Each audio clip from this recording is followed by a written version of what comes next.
Assalamualaikum warahmatullahi wabarakatuh. Perkenalkan, nama saya Vida Ergaranto, absen 35 dari kelas 11 MIPA 3. Saya di sini akan membahas sistem saraf. Struktur sistem saraf neuron atau sel saraf merupakan suatu kerja utama atau bagian dari sistem koordinasi yang berfungsi untuk mengatur aktivitas tubuh melalui rangsangan listrik secara cepat. Komponen sistem saraf terdiri atas sel saraf, sistem saraf pusat, dan sistem saraf tepi. Untuk bereaksi terhadap rangsangan, tubuh memerlukan 3 komponen, yaitu reseptor, sistem saraf, efektor. Berdasarkan fungsinya, sel saraf dapat dibedakan menjadi 3, yaitu A. Neuron sensorik atau bisa disebut dengan neuron aferen. Dendritnya berhubungan dengan reseptor dan neuritnya berhubungan dengan dendrit neuron lain. Fungsinya untuk mengantarkan impuls dari reseptor ke pusat susunan saraf. B. Neuron motorik atau neuron efektor. Dendritnya berhubungan dengan neuron lain dan neuritnya berhubungan dengan efektor atau alat tubuh pemberi tangkapan terhadap suatu rangsangan. Fungsinya mengantarkan impuls motorik dari susunan saraf ke efektor. Neuron asosiasi, penghubung antara neuron motorik dan neuron sensorik. Berdasarkan tempatnya, neuron asosiasi dibedakan menjadi 2, yaitu neuron konektor dan neuron adjustor. Neuron konektor merupakan penghubungan antara neuron yang satu dengan neuron yang lainnya, dan neuron adjustor merupakan penghubung antara neuron sensorik dan neuron motorik yang terdapat di dalam otak dan sumsum tulang belakang. Jenis sistem saraf bekerja berdasarkan impuls elektrokimia atau melayani tubuh yang berbagai macam cara. Sistem saraf berfungsi sebagai peninjau bagi tubuh dan pengumpul informasi tentang dunia luar maupun di dalam tubuh kita. Selain itu juga berfungsi sebagai pusat komunikasi, pusat pemetaan strategis, dan sebagai pembuat keputusan dalam segala sesuatu yang dilakukan tubuh. Sistem saraf pusat merupakan bagian sistem saraf yang mengkoordinasikan semua fungsi saraf. Sistem saraf pusat terdiri atas otak. Otak terbagi menjadi beberapa bagian, yaitu otak besar, cerebellum, otak tengah, otak depan, otak kecil, cerebellum, sumsum lanjutan, sumsum tulang belakang, dan selanjutnya akan diteruskan oleh teman saya yang bernama Rama. Assalamualaikum warahmatullahi wabarakatuh. Perkenalkan, nama saya Octavian Ramadan dari kelas 11 MIPA 3 absen 22. Di sini saya akan menjelaskan tentang sistem saraf tepi. Sistem saraf tepi merupakan saraf-saraf yang membawa impuls dari atas dan ke bawah sampai ke sistem saraf pusat. Sistem saraf tepi terdiri dari sistem saraf sadar dan saraf tidak sadar.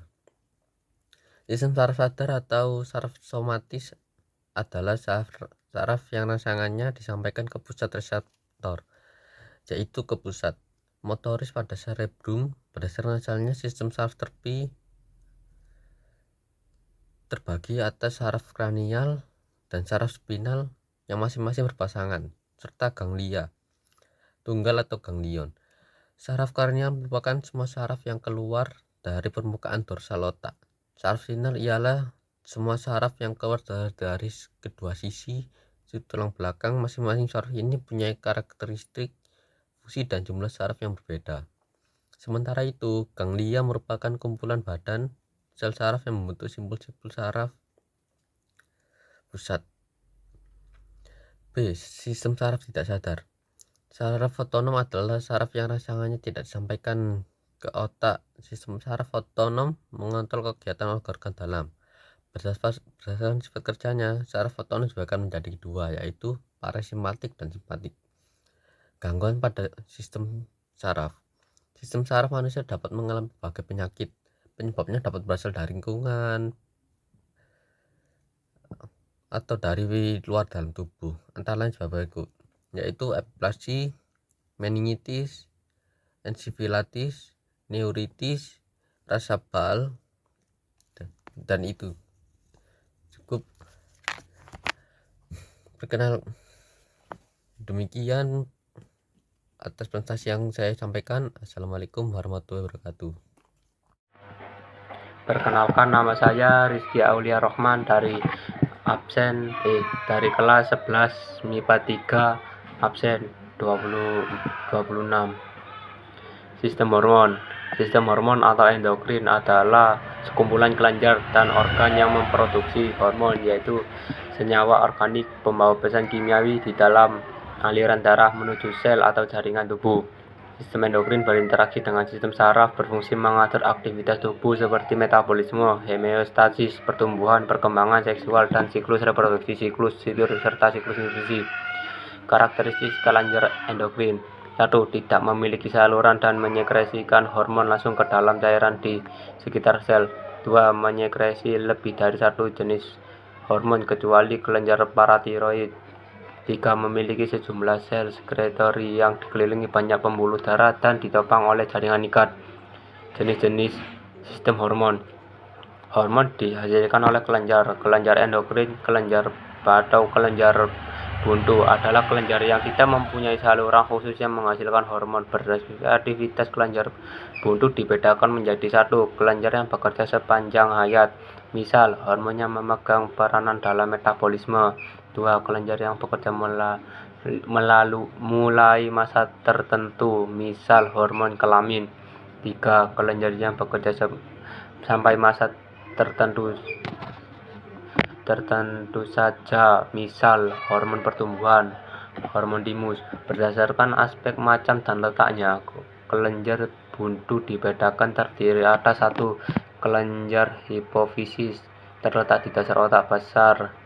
2. Kelenjar tiroid atau kelenjar gondok terletak di daerah leher. 3. Kelenjar paratiroid atau kelenjar anak gondok terletak di dekat kelenjar gondok.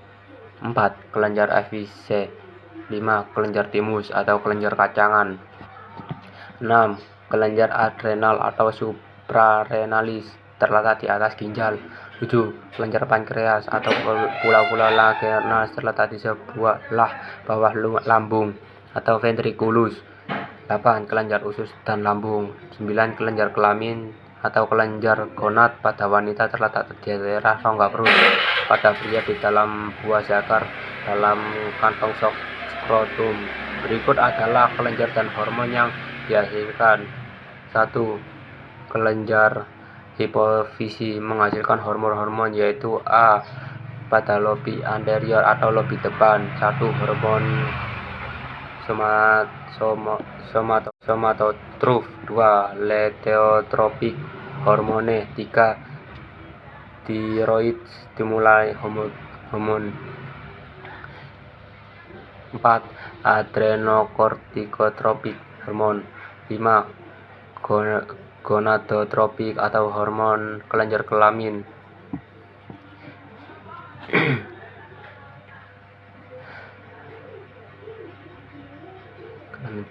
Follicle stimulating hormone atau FSH terdapat pada wanita dan pria, berfungsi pada wanita merangsang pertumbuhan folikel dalam indung telur atau ovarium, dan pria untuk mengaruhi proses spermatogenesis.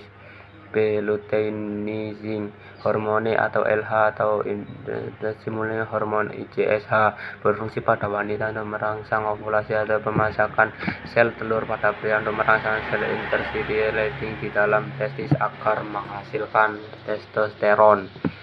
B. Pada lobi intermediate atau lobi tengah menghasilkan hormon melanocyte stimulating hormone atau MSH atau intermediate. Hormon ini berperan untuk mengatur perubahan warna kulit, yaitu dengan mengatur penyebaran pigmen melainkan pada sel-sel melanovora kulit. C. Pada lobi posterior atau lobi belakang. A. Vasopressin atau membantu proses kelahiran. B. petresin, C. oksitosin untuk membantu proses kelahiran. Terima kasih. Wassalamualaikum warahmatullahi wabarakatuh. Perkenalkan, nama saya Raditya Buwana, absen 23 dari 11 MIPA 3. Yang kedua yaitu kelenjar tiroid atau kelenjar gondok. Hormon yang dihasilkan yaitu tiroksin, triodotironin, dan kalsitonin. Fungsinya yaitu mempengaruhi metabolisme sel, proses produksi panas, dan oksidasi di sel-sel tubuh. 3. Kelenjar paratiroid atau kelenjar anak gondok. Hormon yang dihasilkan yaitu paratormon, berfungsi mengatur pertukaran zat kapur dan fosfor dalam darah. Kelenjar epifise menghasilkan hormon yang fungsinya belum jelas. 5. Kelenjar timus atau kelenjar kacangan. Hormon yang dihasilkan yaitu somatotrof dan atau hormon pertumbuhan yang fungsinya untuk pertumbuhan. 6. Kelenjar suprenalisa atau kelenjar anak ginjal atau kelenjar adrenal. Bagian kulitnya menghasilkan mineralokortikoid dan glukokortikoid. Bagian dalamnya menghasilkan adrenalin dan epinefrin. Fungsinya yaitu mengacu aktivitas jantung dan menyempitkan pembuluh darah kulit dan kelenjar mukosa, mengendurkan otot polos batang tenggorokan sehingga melapangkan pernafasan. 7. Kelenjar Langerhans. Hormon yang dihasilkan insulin berfungsi antagonis dengan hormon adrenalin, yaitu untuk mengubah gula menjadi glikogen di dalam hati dan otot. 8. Kelenjar usus. Kelenjar usus dan lambung. Kelenjar usus menghasilkan hormon sekretin dan kolesistokinin.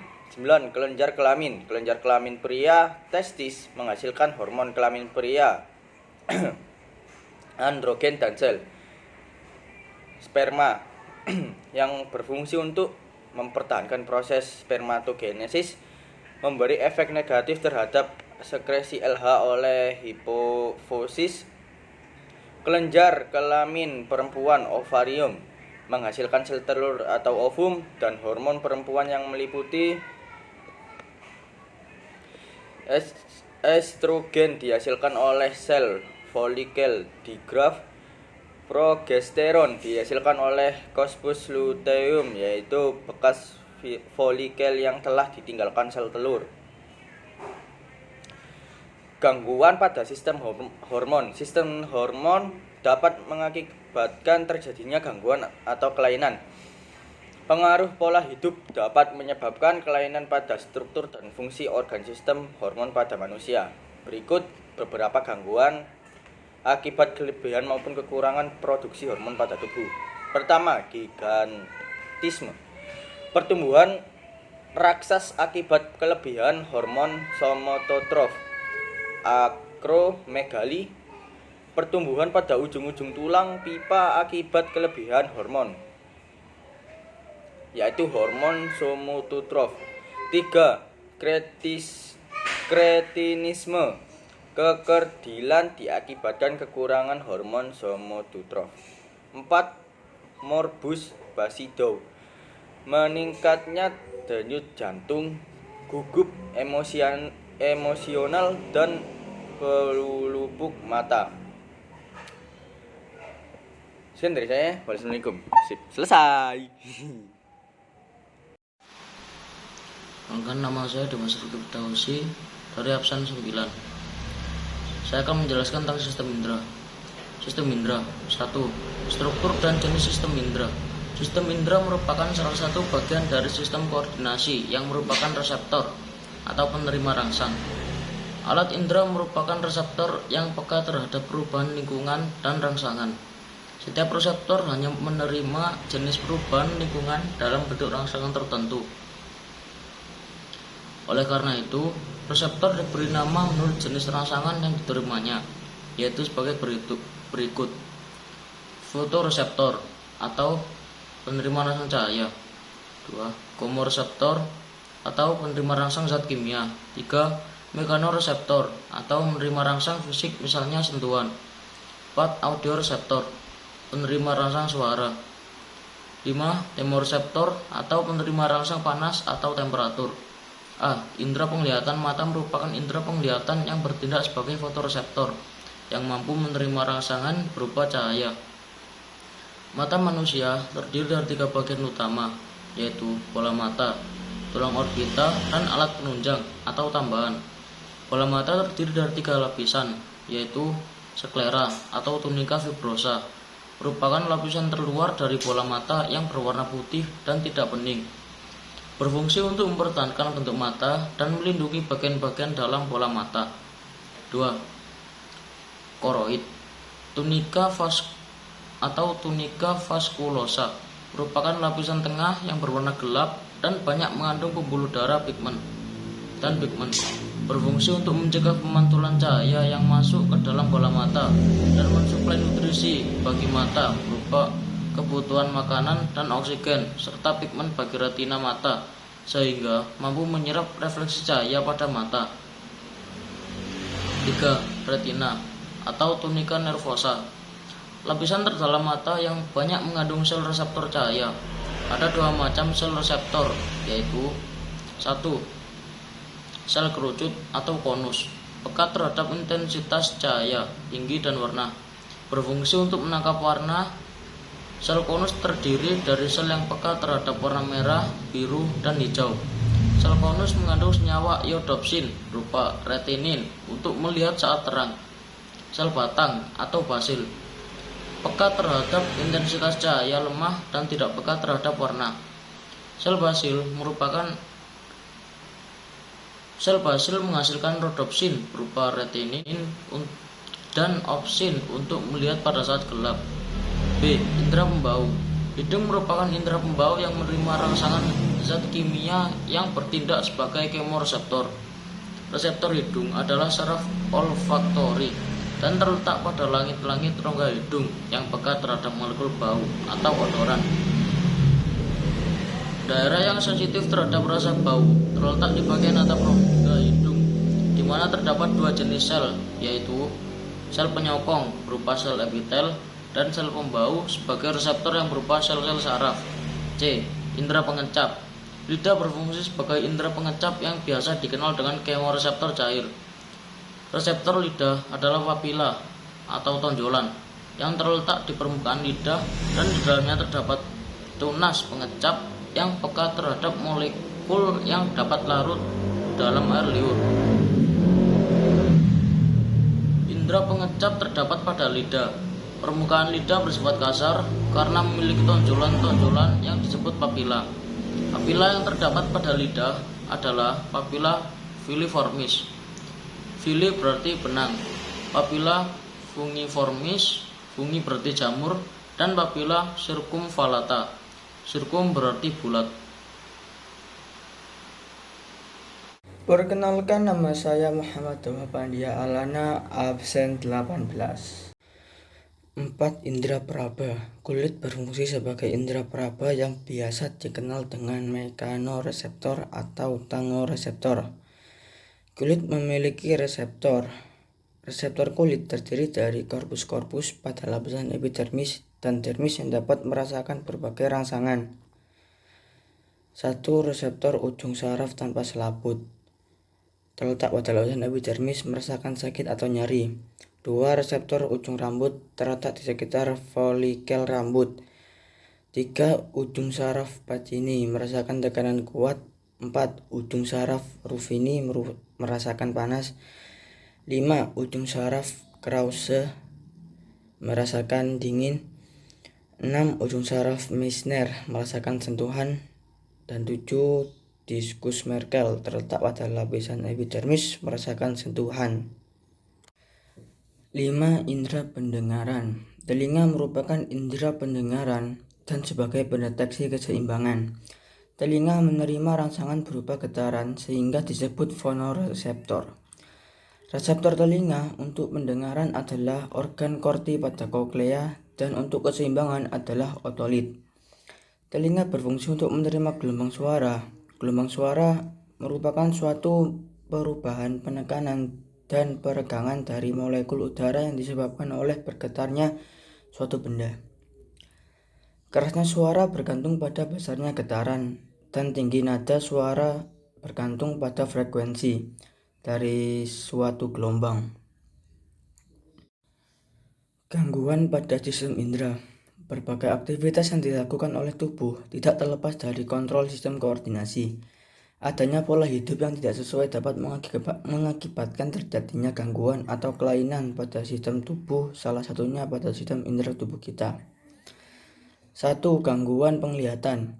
Indera penglihatan dapat mengalami gangguan atau kelainan beberapa cacat mata, diantaranya adalah sebagai berikut. 1. Miopi atau rabun dekat, yaitu cacat mata karena lensa mata terlalu cekung dan bola mata terlalu panjang. 2. Rabun jauh, yaitu cacat mata karena lensa mata terlalu cembung dan bola mata terlalu pendek. Gangguan indera pembau. 1. Hiposmia, yaitu indera penciuman kurang mampu mencium bau. 2. Hipersomia, yaitu lebih pekat terhadap bau-bauan. 3. Gangguan atau kelainan pada indera pengecap, yaitu 1. Hipogeusia, yaitu penurunan kemampuan untuk mengidentifikasi rasa manis, asam, pahit, asin. 2. Dysgeusia, yaitu suatu kondisi di mana lidah merasakan rasa busuk, asin, sensasi rasa tengik atau logam yang bertahan dalam mulut. Gangguan pada indera peraba. 1. Luka bakar disebabkan oleh panas listrik dan zat-zat kimia. 2. Jerawat disebabkan peradangan kelenjar sebasia. Banyak terjadi di daerah wajah, leher, dada, dan punggung. Gangguan pada indera pendengaran atau telinga. 1. Tuli konduktif adalah gangguan penerima suara ke dalam koklea akibat kotoran atau nanah yang memenuhi telinga bagian tengah. 2. Tuli saraf adalah tuli yang terjadi akibat kerusakan pada koklea, organ korti atau saraf pendengaran.